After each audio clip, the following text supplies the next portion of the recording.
Please welcome Vacasa Chief Legal Officer Lisa Jurinka, AHLA Executive Vice President of Government Affairs Brian Crawford, and Expedia Group Director of Policy Communications Philip Minardi, in a conversation with VRM Intel founder and CEO Amy Hinote.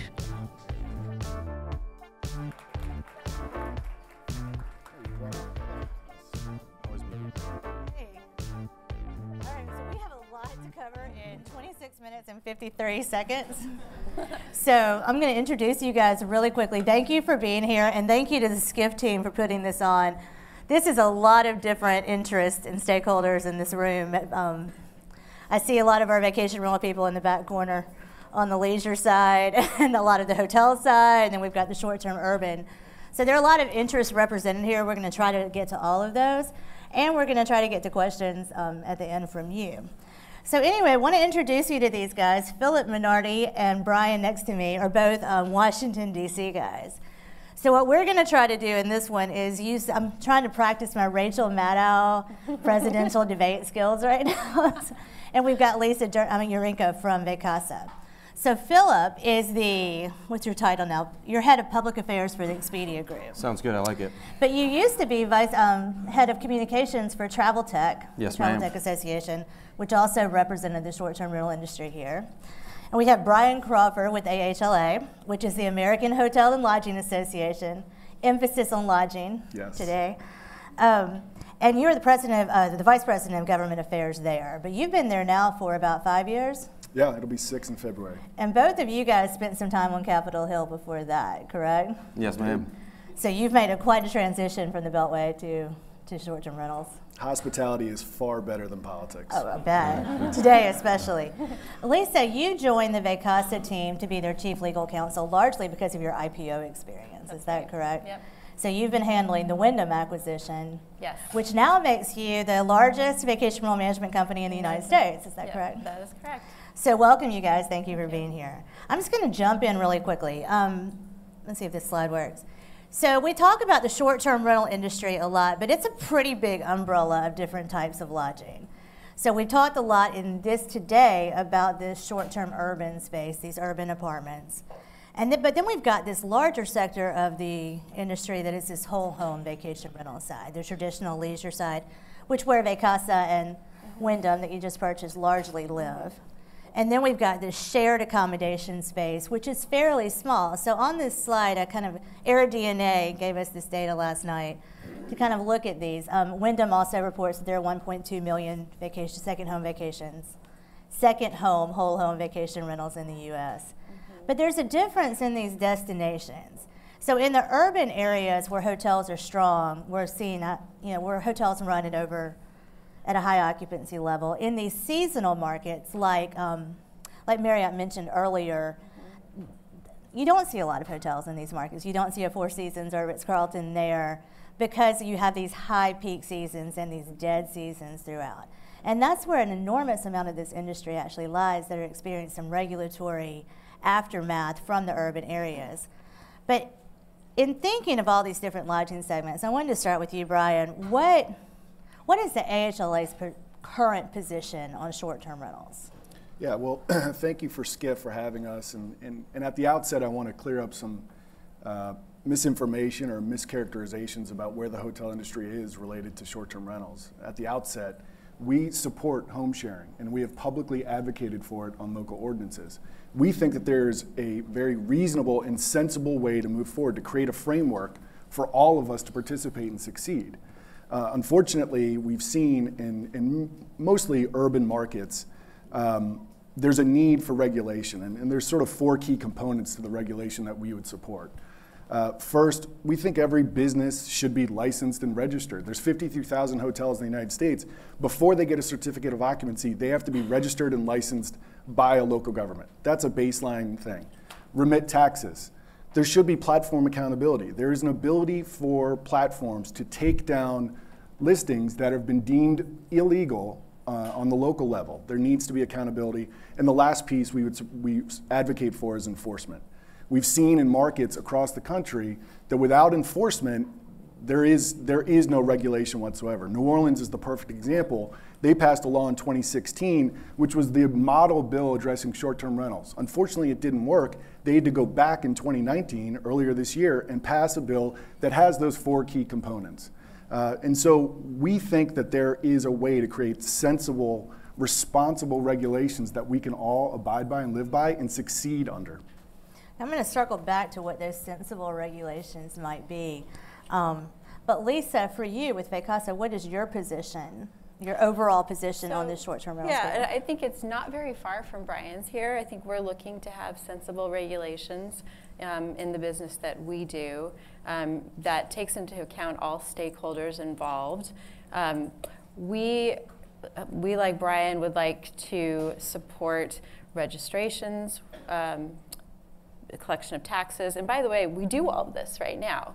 We're actually on the front line making sure, because we have the property management aspect to our business, that we are facilitating the collection of taxes, the permitting, we're including the listings, we're doing all of that. So our position is, yes, we are pro-compliance. I think where there may be a difference, and you didn't specifically mention this, but in urban areas, right now, there's a limit, or there's a wave of limiting all the short-term rentals to primary residents.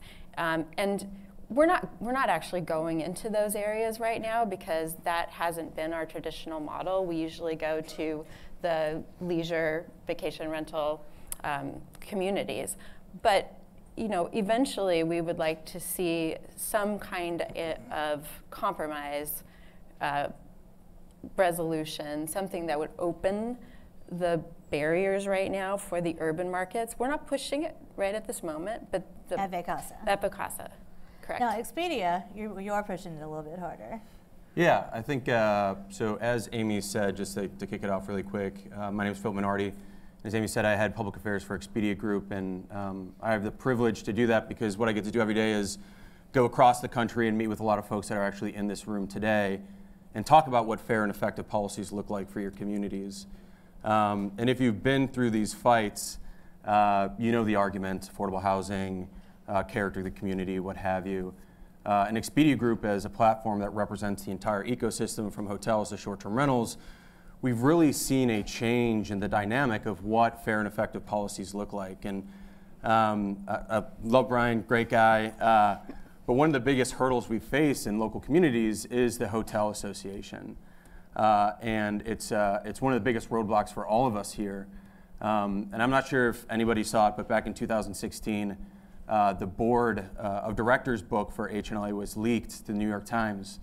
And in it they mention, quote, AHLA played a pivotal role in the passage of an ordinance in Chicago that heavily regulates short-term rentals. So I think, like, if we're going to have a conversation, we should have it out in the open and talk about what fair and effective policies look like for our community.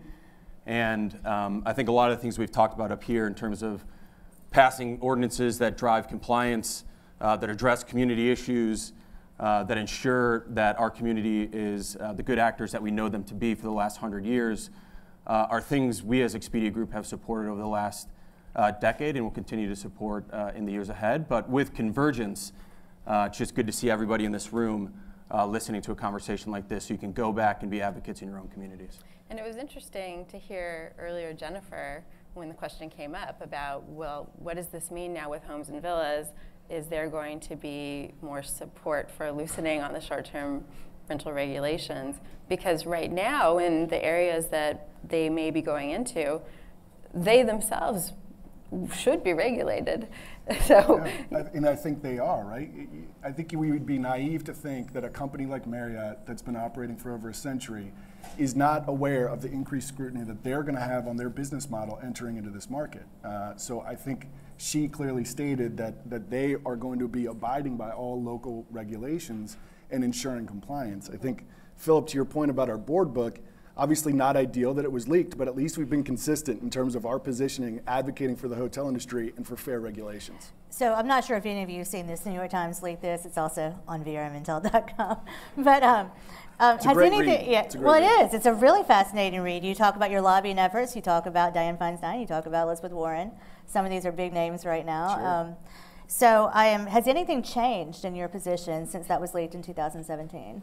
No, I think we're consistent in terms of, I'm a lobbyist, I am advocating for the hotel industry, and we are developing policies and regulations that allow us to compete on a level playing field. That's the bottom line. We have consistently said that. We are willing to work with any local government, we're willing to work with anyone in this room, assuming that we can create a level playing field. Let's think about it. The hotel industry is one of the most regulated industries in the country.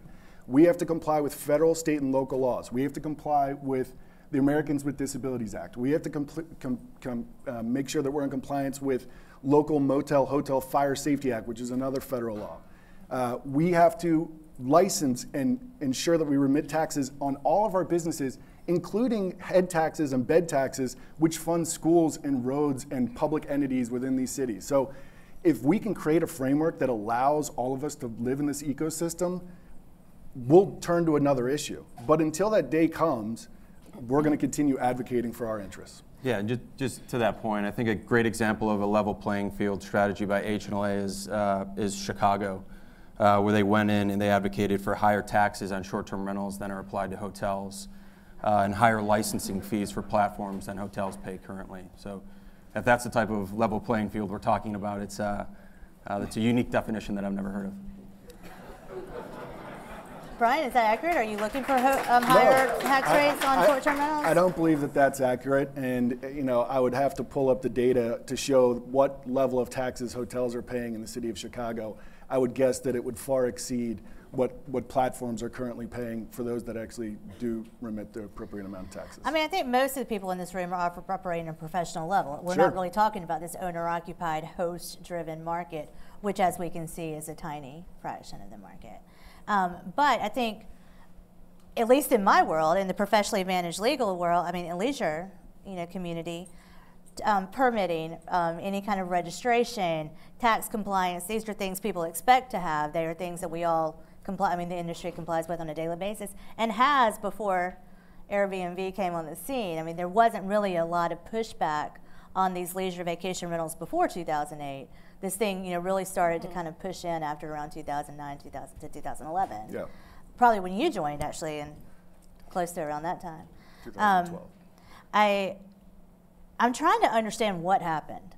So there was this whole, everybody was coexisting pretty well. And there were, even at that time, over 1 million whole home vacation rentals in the United States. They were in destinations like Gulf Shores, Alabama, where there are 14,000 versus 8,000 in LA. There are Hilton Head, South Carolina, Breckenridge, Colorado. When did the Hotel and Lodging Association decide that now this is time that we need to come in and regulate and push an additional hardship on this? I don't think it was the hotel and lodging industry or association that actually did this. I think that the turning point was probably 6 years ago when cities were grappling with the challenges that they're facing with short-term rental companies, and some of the platforms, instead of working with the cities, decided to take a very aggressive, combative, litigious stance. And what we've seen is companies, specific platforms, going after city council members, going after mayors, and instead of partnering with them, attacking them for trying to address this issue. Litigation in Santa Monica, in San Francisco, in Boston, in New York City, Miami Beach, the list goes on. And instead of being aggressive and litigious, I would suggest that there is a way to move forward where we're all working together. I think that was the tipping point. So when you think about how Vacasa is looking at this, one of the things that you guys, how are you interacting on the municipal level, which is where most of these regulations start? Right. Is at the city level? We are looking at the city level. So we continually are monitoring changes in regulatory developments in the areas that we work in and where we're thinking to expand.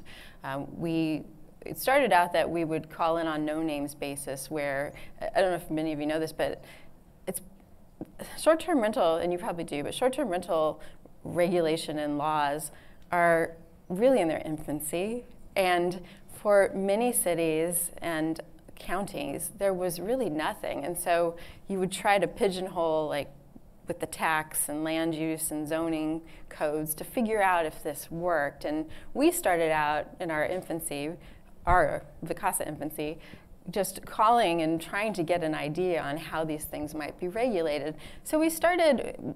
Well, now you can call the Airbnb hotline, and you get which I see just got launched today. There's a mayor's hotline. Have you guys seen this yet?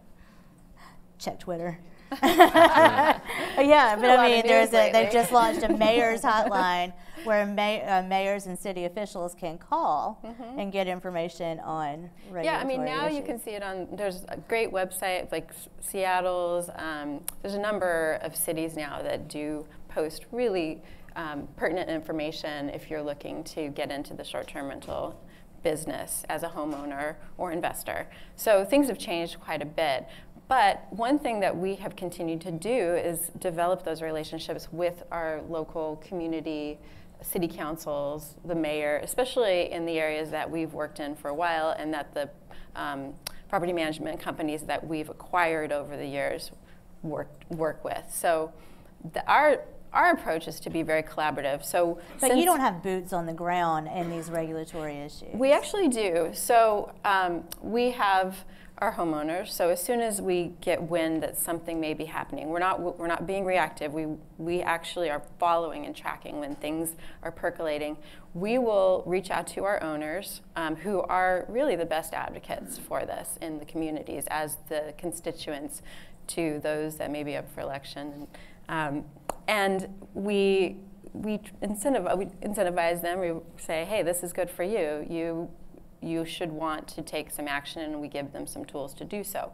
We also have employees who work in these communities. As a property management-based company, we have boots on the ground of people who are generating income from the business that we do. So we have that, and we use that. We use that personally. We don't force our employees to go to City Hall, but many of them just do. Many of them will be advocates because it's personal to them as well. So, Philip, you're at a lot of these city council meetings. I mean, in these discussions on the ground.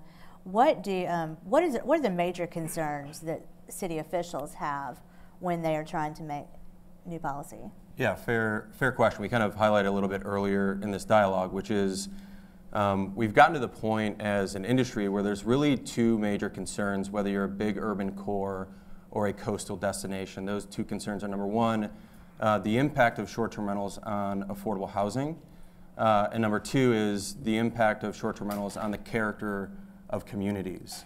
Raise your hand if you've read an article in the last year about some sort of crazy party happening at a short-term rental. I imagine all of us.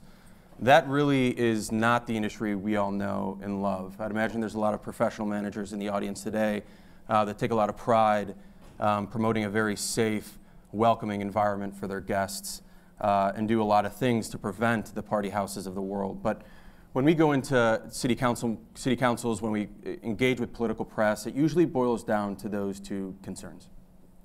So, when you were looking at whose voices carry the most weight, so she's talking about it's the homeowner, but the homeowners often don't live in the community.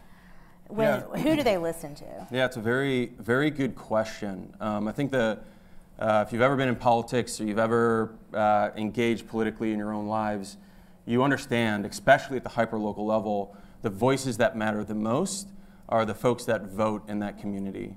So what Expedia Group has done, what our industry has done very well over the last few years is be able to garner not only the homeowners that live in those markets, the property management companies that operate in those markets, but also think about the economic impact that our vacation rentals provide to the surrounding community. So think about the coffee shops, the cleaning services, the landscaping services, all those types of small businesses that have a direct and tangible impact and benefit from the vacation rental space. Those are the types of voices that we've been able, as a community, as an industry, with the help of a lot of folks in the room here, been able to bring in and engage with their elected officials. And Brian, you're in some of these same discussions. From your perspective, do you agree that those are the two concerns that you see the most of the city officials?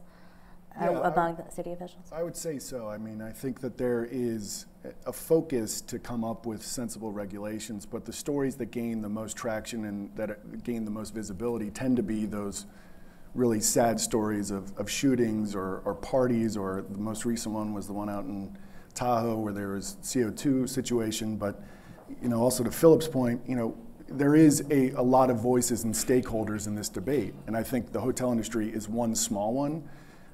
When you look at debates at the city council level, you'll have labor unions, affordable housing advocates, you'll have safety and security officers, you'll have law enforcement, you'll have mommy bloggers, you'll have homeowners associations, all coming in because they want their voice heard.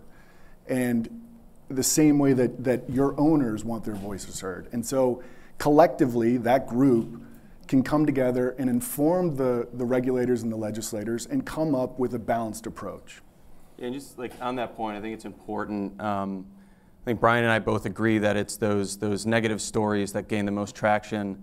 And I don't want to return to it every question, but in the same board book that was leaked from AHLA, there's a passage that goes, they're going to harness the countless stories of real people across the country who have been negatively impacted by short-term rentals in their neighborhoods. Do you think you're heightening those fears? I don't think we're heightening the fears. I think we're reporting what's in the news. Are you concerned about affordable housing? We are concerned about it. Was that like a deep concern of AHLA's? Yeah, because it impacts our employees. So the hotel industry employs 8.3 million people across the country. If there's not affordable housing available to them in their cities, they're now having to move out of the cities and they might not work in our industry. The hotel industry is already short 1 million employees. That's why we spend a lot of time and effort on apprenticeship programs, upskilling our employees. We have a cost-free college tuition program. We are trying to bring more employees into the industry, and affordable housing is a great concern for our employees. This owner-occupied exception, I'm assuming that most people understand what this is, that the AHLA has been supporting primary residents who rent out their homes, but not second homeowners who rent their homes. Is that correct? That's not correct. We certainly support home sharing and the idea that there's an owner-occupied unit that are allowed to rent out their rooms or their whole home as long as the owner is there. As it relates to what's happening across the country, city councils are determining that it makes sense to limit the number of units that a multi-unit operator, commercial operator can have. We are supportive of those efforts for a variety of reasons. One is there needs to be fair competition, and we don't believe that there is. Two, there is an affordable housing crisis in certain urban markets where there is high density. And ultimately, we are informing the city council of our position, and they're making the determination as to whether or not there should be a cap or a limit on those. So it's interesting to me in terms of the point about these high density areas where we have this affordable housing crisis. Those areas, I'm thinking San Francisco, I'm thinking New York, I'm thinking Boston, they have the strictest regulations, and yet we are not seeing any significant change in affordable housing being made available through that. So I guess I'm not seeing how stricter regulation results in a change in affordable housing. So, Expedia obviously just did a study with Oxford Economics, and we use Oxford Economics quite a bit, and notwithstanding their great work, there are dozens upon dozens of private, not funded studies from Harvard, from UMass, from USC, from McGill University, from the Urban Land Institute, from the Economic Policy Institute, all of which say there is an impact. I'm not saying it's the only impact. There are a lot of different impacts, but there is an impact. I mean, from my perspective, it is simple economics, supply and demand. If you take long-term leases off the market and replace them with short-term rentals, it's going to have an impact, and I think that the data supports that. I think before we get to questions from the audience, I do want to ask you really quickly about this level playing field of which we all speak. What would be considered for you? What would make you happy in terms of a level, not you personally, what would AHLA like to see as a level playing field? Yeah, it's really a baseline of things taxes, permitting, that every business in America already has to comply with. It's registering and licensing, and that includes providing local governments with actual real data of how many units are available. There needs to be accountability, platform accountability, i.e., if, here's an example, here in New York last night, there were 50,000 properties available as short-term rentals, 60,000 rooms available. I'm not saying that they're not all legal, but I'm guessing that they're not all home sharing situations. There is a way for platforms to geolocational track their properties and take them down if they're not in accordance with local laws. That would be platform accountability, and there needs to be enforcement. The reason why none of these local laws are working, the reality is cities don't have the means to enforce on a lot of these things. And so those would be the sort of core components of what we would consider a level playing field. Do you believe that this should be regulated at the municipal level, or do you think that it should be upgraded to the state or federal level? For you personally, yeah. So I think it should be best regulated at the local level. I think in states like Arizona that passed state preemption legislation, it was the model bill, and they've already had to go back and amend it twice. And in fact, the governor of Arizona is talking about amending it this year.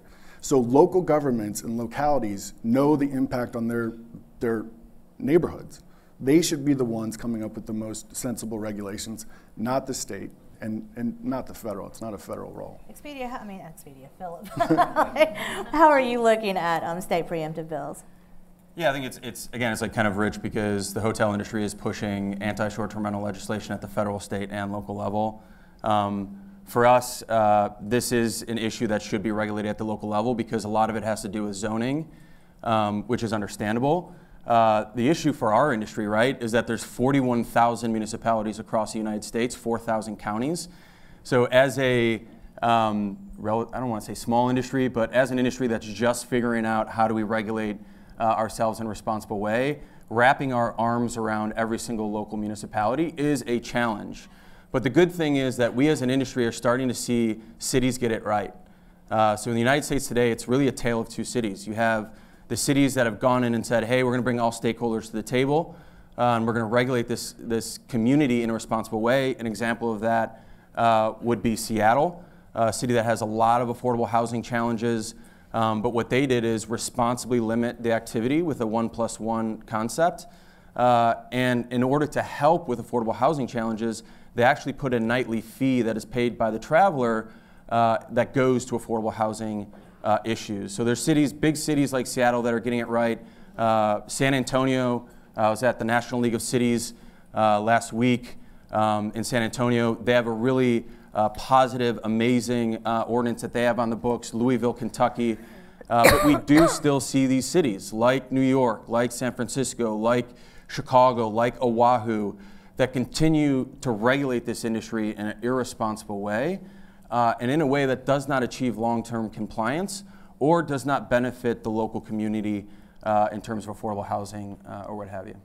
If I could just push back on that a little bit. In Louisville, specifically, the ordinance does one thing. It collects taxes. It's a voluntary tax agreement. The city gets a newfound source of revenue. There's no enforcement. There's no platform accountability. There's no licensing. There's no sharing of data. That's not workable, and that's why these cities are going back to the well and trying to improve their programs. I don't think VCAs and voluntary tax collection agreements are going to work across this country. It's been proven time and time again. Yeah, I would just challenge that a little bit. I would encourage you guys, if you want to go and look at the ordinance, the law in Louisville does actually a lot more than just tax collection and remittance. There is platform liability in the law in Louisville, and in fact, that's something that Expedia Group supported when the law was being formulated. So there is a good case study in Louisville being one of the good small cities that is getting it right. So as the American Hotel and Lodging Association, that lodging piece is tripping me up a little bit in the sense that these are lodging providers. Sure. I mean, is there an opportunity to bring the professional side of this underneath your association and begin to help professionalize the industry instead of trying to ban it? I think that the lines are blurring very quickly. I mean, we heard from Marriott earlier today, one of our largest members. They're in this space. Accor Hotels obviously is in this space. Companies like Airbnb have acquired hotels tonight, so they're moving hotel inventory. They also have invested in Oyo, which is a hotel company. We obviously work with Expedia. They're an incredibly important partner to the hotel industry, so there's a lot of connective tissue already there.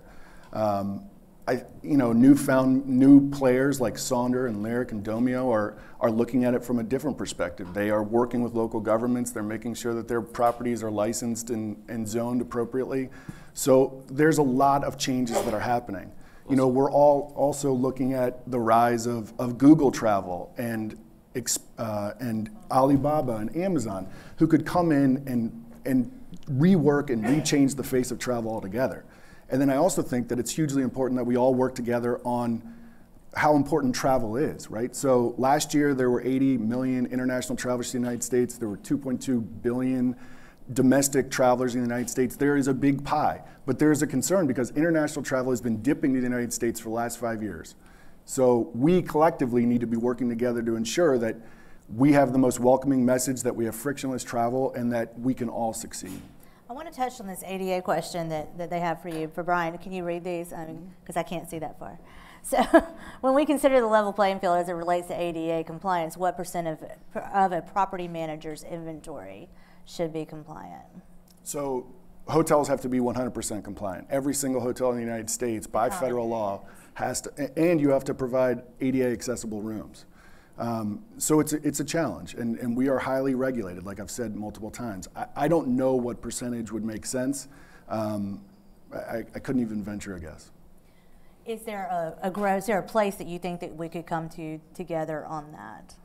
Of saying that maybe 10%, or 5%, or 2%, or whatever of a property manager's inventory? Look, we all succeed. We want to provide accommodations to everyone. That includes folks with disabilities and handicaps. So it would be up to you as a company or an individual, if you're renting out your place, if you're not ADA accessible, they're not going to come to your facility or your property. This first question is also for you, I believe. Isn't repeating sensationalist headlines. Well, I mean, you're kind of the most popular guy in the room today. Really? I would guess it's the opposite, but that's okay. It's all about perspective, right? But this whole idea of perpetuating these headlines. I mean, there are shootings and parties at hotels too. Sure. No, our hands are not clean. Unfortunately, there are bad people in this world. Bad things happen. We at the hotel industry, we do have a modicum of security. We have front desk people. We generally have security I guess where they're turning off the lights exactly. on us. So there are issues that occur at hotel properties as well. But we spend a lot of time and effort and emphasis on ensuring security at our properties. Well, guys, thank you so much. I wish we had all day to do this. Appreciate it.